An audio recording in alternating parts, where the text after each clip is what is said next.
US and Israel's war on Iran is showing no signs of stopping. 4 weeks of constant bombardment, fresh threat of escalations are emerging from both sides. Donald Trump has said Iran's power plants will be targeted if Hormuz is not opened, while Tehran has vowed to completely close Hormuz in retaliation. The war in West Asia seems to be moving from military targets to energy and water. More in our next report. Take a look.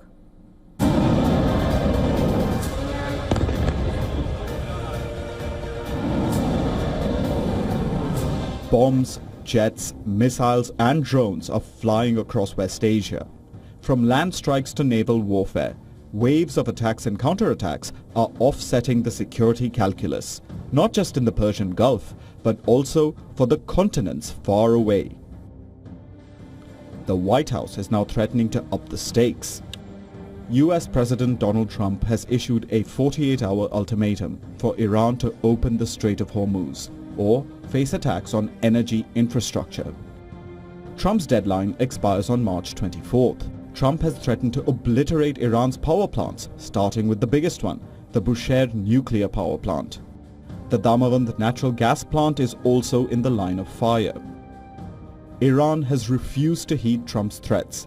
It says that if its energy infrastructure is hit, it will completely shut the Strait of Hormuz. Tehran also says it will blow up major energy facilities across West Asia in retaliation for any US attack jeopardizing its energy security, and it has threatened to plunge the entire Gulf region into the dark. Iran has warned the entire neighborhood of a total blackout. Local media has published a list of energy facilities that will feel the brunt of Tehran's retaliation. Power generation plants in the UAE, Qatar, Saudi Arabia and Kuwait are now in Iran's crosshairs. Attacks on these facilities will threaten power supplies to the biggest cities in the Gulf region. Doha, Kuwait, Riyadh, Dubai and Abu Dhabi could face major power cuts if Iran successfully strikes these facilities. The war has not just moved on to power grids, but also water. The Arabian Peninsula has massive oil reserves, but it lacks a commodity that fuels life: water.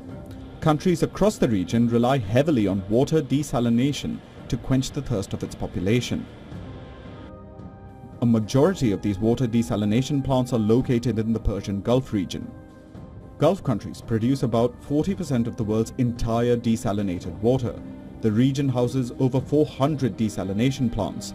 40 to 60% of the total water consumption in the UAE, Kuwait, Bahrain and Qatar comes from desalination plants.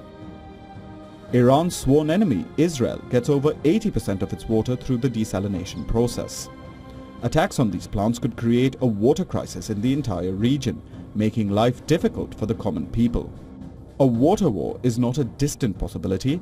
Iran has accused the US and Israel of attacking its desalination facility on Qeshm Island.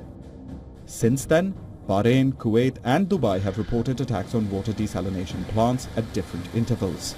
Further escalation could see missiles and drones locking on these facilities.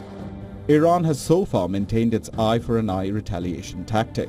When the US strikes its missile centers, Iran hits back with attacks on US bases. Strikes on its banks invited drones and missiles flying towards American economic assets in West Asia. After attacks on its gas fields, Tehran set multiple gas fields on fire across the region. Now, if the US attacks Iran's energy sites, an expected Iranian retaliation lies on the horizon. Bureau Report, WION. World is One.